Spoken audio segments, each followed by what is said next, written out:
رات کا پچھلا پہر تھا اور جھیل کے کنارے ہوا خاموشی سے سرگوشیاں کر رہی تھی۔ بارش کی بوندیں درختوں کے پتوں پر گر کر ایک مدھم موسیقی پیدا کر رہی تھیں اور اسی دلکش موسم میں ارحم اور عنایہ ایک دوسرے کے آمنے سامنے کھڑے تھے۔ ارحم کی گہری سیاہ آنکھوں میں ایک عجیب سی تڑپ تھی، ایک ایسی محبت جو سالوں سے اس کے دل میں قید تھی۔ عنایہ نے اپنی بھیگی ہوئی پلکیں اٹھائیں تو ارحم کا ہاتھ دھیرے سے اس کے چہرے کی طرف بڑھا۔ اس کی انگلیاں عنایہ کے گال کو چھوتے ہی تھر تھرا گئیں۔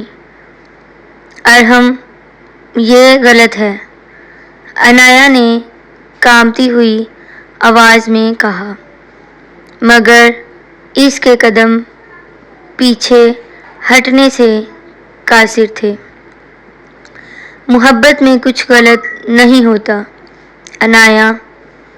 ارحم نے اس کی کمر کے گرد اپنا ہاتھ لپیٹتے ہوئے اسے اپنے قریب کر لیا۔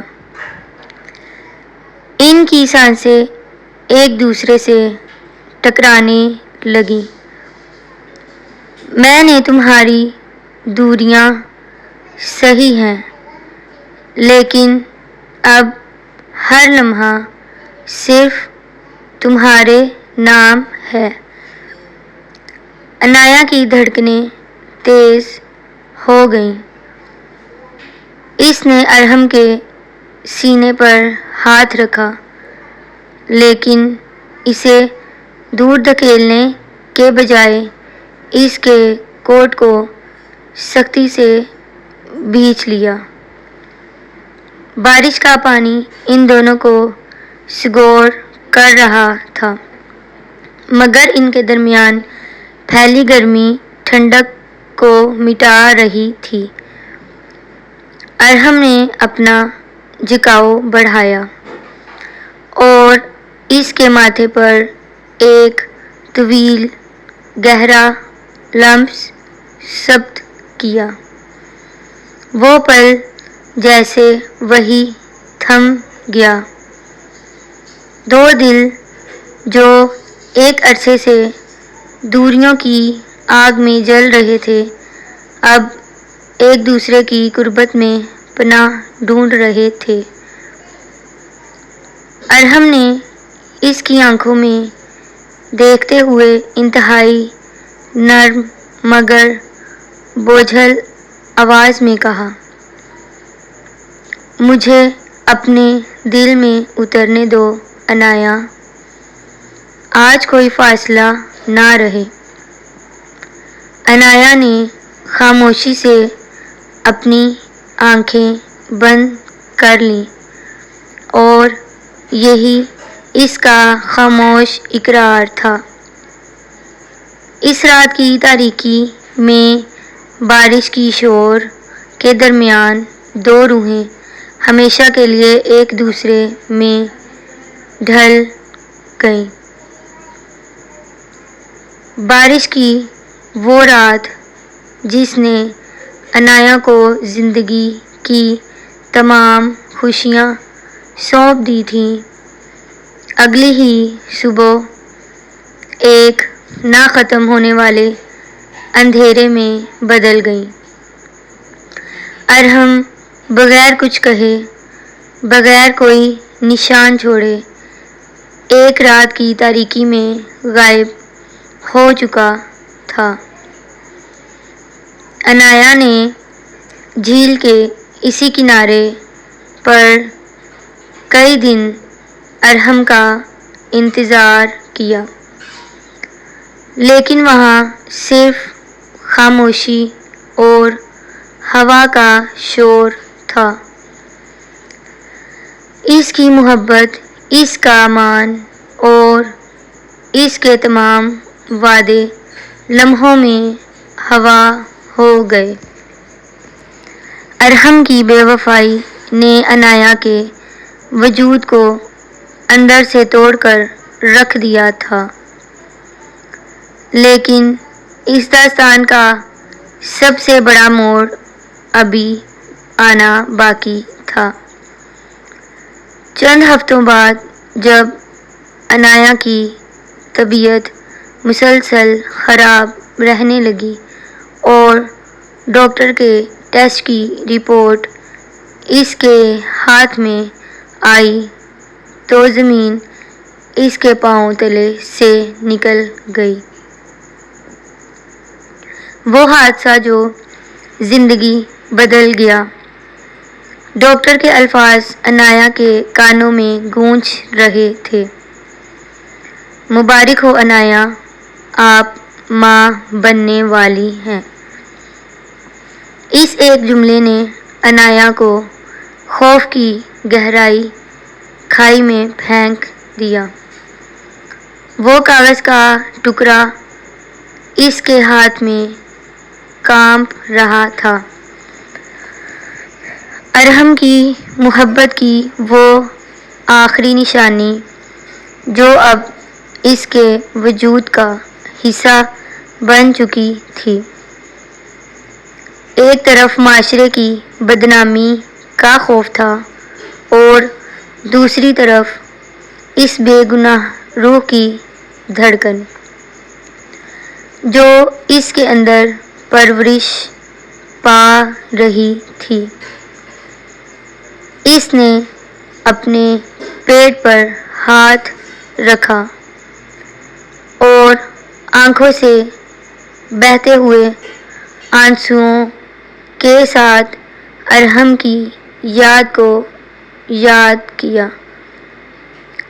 تم تو مجھے چھوڑ کر چلے گئے ارحم، لیکن اپنی اس نشانی کو میرے پاس قید کر گئے۔ اب میں اس دنیا کا سامنا کیسے کروں؟ عنایا کے پاس دو راستے تھے۔ یا تو وہ اس حقیقت کو مٹا دیتی یا پھر اس درد کو اپنی طاقت بنا کر اکیلی اس ظالم دنیا سے لڑتی۔ اس نے تہیہ کر لیا کہ وہ اس بچے کو جنم دے گی۔ ارحم کی بے وفائی کے باوجود اس کی محبت کا یہ پھل اس کی زندگی کا نیا مقصد بنے گا۔ 7 سال بعد عنایا اب وہ کمزور لڑکی نہیں رہی تھی۔ ڈارک بلیو سوٹ، تیز نظریں اور چہرے پر ایک سرد غرور۔ وہ شہر کی سب سے نامور اور بے باک بزنس وومن بن چکی تھی۔ اس کا 7 سالہ بیٹا آریان، جس کی آنکھیں بالکل ارحم کی طرح گہری اور پراسرار تھیں، اس کی کل کائنات تھا۔ عنایا نے ارحم کا نام اور اس کی یادیں اپنے دل سے مٹا دی تھیں، لیکن قسمت کو کچھ اور ہی منظور تھا۔ ایک بارش کی رات، شہر کے سب سے بڑے لگژری ہوٹل کی پینٹ ہاؤس ڈیل میں عنایا اپنے کلائنٹ کا انتظار کر رہی تھی۔ دروازہ کھلا اور ایک لمبا رعبدار شخص اندر داخل ہوا۔ اس کی گہری سیاہ آنکھیں وہی تھیں، چال میں وہی بے باکی تھی۔ ارحم، عنایا کا سانس وہی تھم گیا، دل دھڑکنا بھول گیا، لیکن اس نے اپنے جذبات کو چہرے پر ظاہر نہیں ہونے دیا۔ ارحم کے قدم عنایا کی طرف بڑھے۔ اس کا چہرہ سخت اور آنکھوں میں ایک شدید سرخ تپش تھی۔ تم مجھے چھوڑ کر چلی گئی عنایا۔ ارحم کی آواز میں درد کم اور ایک خوفناک جنون زیادہ تھا۔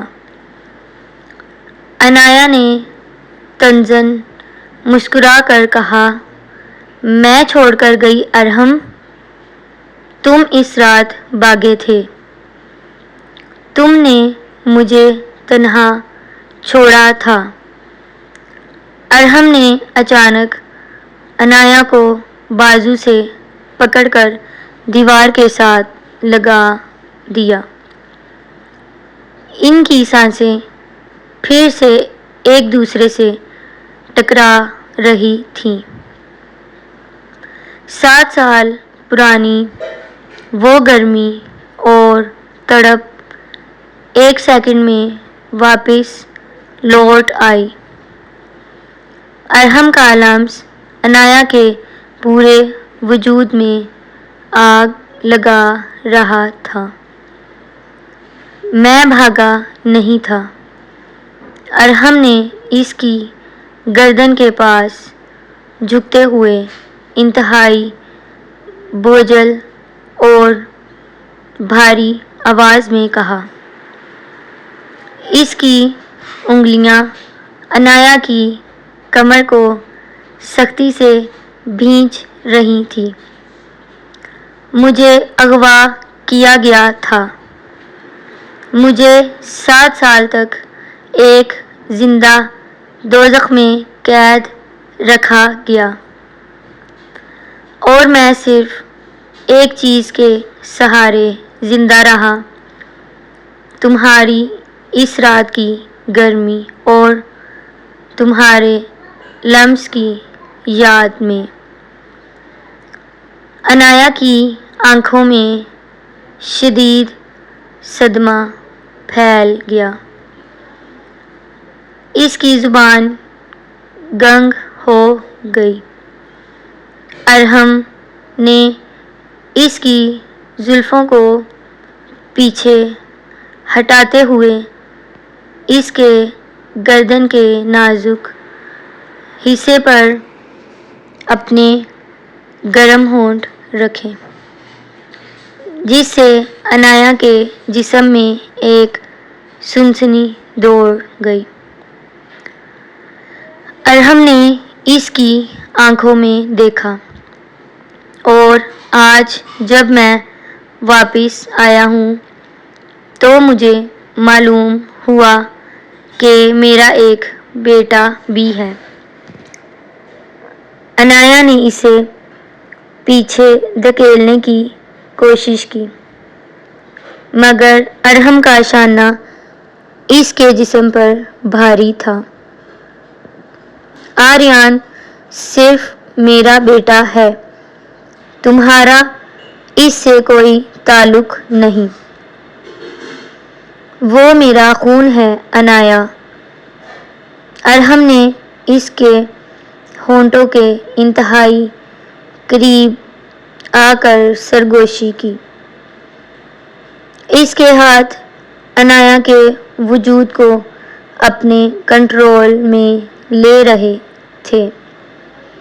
اور تم آج بھی صرف میری ہو۔ اسی لمحے ارحم کے فون کی اسکرین پر ایک خفیہ پیغام چمکا۔ ارحم، اگر تم نے عنایا کو سچ بتا دیا تو آریان اگلے 10 منٹ میں زندہ نہیں بچے گا۔ ارحم کی آنکھوں میں ایک دم ہولناک سسپنس اور خوف تیر گیا۔ اس نے عنایا کی طرف دیکھا جو اس کے لمس کی شدت سے کانپ رہی تھی، لیکن ارحم جانتا تھا کہ دشمن اسی کمرے کی کھڑکی سے ان پر نظر رکھے ہوئے ہے۔ ارحم نے سکرین پر جگمگاتے اس ہولناک پیغام کو دیکھا، لیکن اپنے چہرے کے تاثرات کو لمحے بھر میں سنبھال لیا۔ وہ جانتا تھا کہ کھڑکی کے پار سے دشمن کا رائفل اسکوپ ان کے بالکل سامنے تھا۔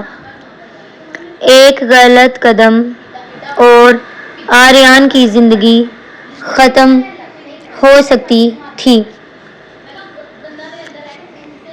اس کا واحد راستہ یہی تھا کہ وہ دشمن کو الجھائے رکھے اور اپنے گارڈز کو خفیہ سگنل بھیج دے۔ اس نے اپنا فون واپس جیب میں سرکایا اور عنایا کو مزید سختی سے اپنے ساتھ لگا لیا۔ عنایا کے جسم کی سنسنی اور اس کی تیز ہوتی ہوئی سانسیں ارحم کے وجود میں محبت اور جنون کی آگ بھڑکا رہی تھیں۔ ارحم، مجھے چھوڑو۔ عنایا نے اپنے کانپتے ہوئے ہاتھوں سے اس کے چوڑے سینے کو پیچھے دھکیلنے کی کوشش کی، لیکن ارحم کے اندر چھپا 7 سال کا پیاسا جذبہ اب کسی بندش کو ماننے کے لیے تیار نہیں تھا۔ کبھی نہیں عنایا۔ ارحم نے اس کے ہونٹوں کے بالکل قریب سرگوشی کی۔ اس کی سانسوں کی تپش عنایا کے چہرے کو جھلسانے لگی۔ 7 سال کا ہر ایک لمحات میں نے اس کی لمس کی تڑپ میں گزارا ہے۔ آج کوئی قانون، کوئی فاصلہ اور کوئی دشمن ہمارے درمیان نہیں آ سکتا۔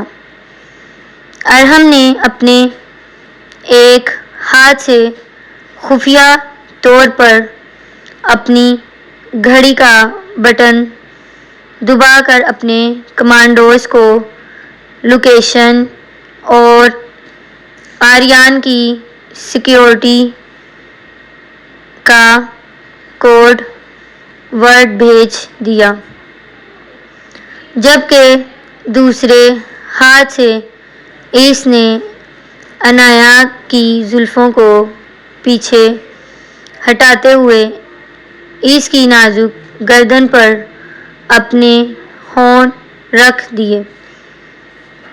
عنایا کے منہ سے ایک مدھم سی آہ نکلی اور اس کی آنکھیں خود بخود بند ہو گئیں۔ اس کی نفرت اور غصہ ارحم کی اس شدت اور قربت کے سامنے موم کی طرح پگھلنے لگا۔ ارحم کا جھکاؤ بڑھتا گیا اور اس کے ہاتھوں کی گرفت عنایا کی کمر پر اور مضبوط ہو گئی۔ ان کے دلوں کی دھڑکنیں ایک ہی ردھم میں بجنے لگیں۔ عنایا، جو اب تک خود کو ایک سخت دل خاتون ثابت کر رہی تھی۔ ارحم کی اس بے باک محبت اور دیوانگی کے سامنے پوری طرح تسلیم ہو گئی۔ اسی اثنا میں ارحم کے کان میں لگے مائکرو ایئر پیس پر اس کے سیکیورٹی چیف کی مدھم آواز گونجی۔ سر آریان مکمل محفوظ ہے۔ دشمن کا سنائپر نیوٹرلائز کر دیا گیا ہے۔ یہ سنتے ہی ارحم کی آنکھوں میں فتح کا چمکتا ہوا روپ ابھرا۔ اس نے عنایا کو اپنی آغوش میں اٹھایا اور کمرے کی درمیانی حصے میں لے آیا، جہاں کھڑکی کے کسی خطرے کا سایہ بھی نہیں تھا۔ اب بولو عنایا، کیا تم واقعی مجھ سے دور رہ سکتی ہو؟ ارحم نے اس کی آنکھوں میں جھانکتے ہوئے پوچھا، جہاں صرف اور صرف بے پناہ محبت اور شعلے تھے۔ عنایا نے اپنے ہاتھ ارحم کے گردن کے گرد لپیٹ لیے اور اس کے سینے پر اپنا سر رکھتے ہوئے دھیمی آواز میں کہا، میں نے ہر روز تم سے نفرت کرنے کی کوشش کی ارحم، لیکن میرا دل ہمیشہ تمہاری ہی پناہ مانگتا رہا۔ ارحم نے اس کے اس اعتراف پر اپنے ہونٹ عنایا کے ماتھے، گالوں اور پھر ہونٹوں پر ثبت کر دیے۔ رات کی تاریکی، بارش کی گونج اور ان دونوں کے وجود کی گرمی نے 7 سال کی تمام تلخیوں، دوریوں اور خوف کو ہمیشہ کے لیے مٹا دیا۔ دونوں نے ایک دوسرے کی آغوش میں اپنے ماضی کی ہر چوٹ کا مرہم پا لیا، اور یہ رات ان کے نئے اور ناقابل شکست بندھن کی گواہ بن گئی۔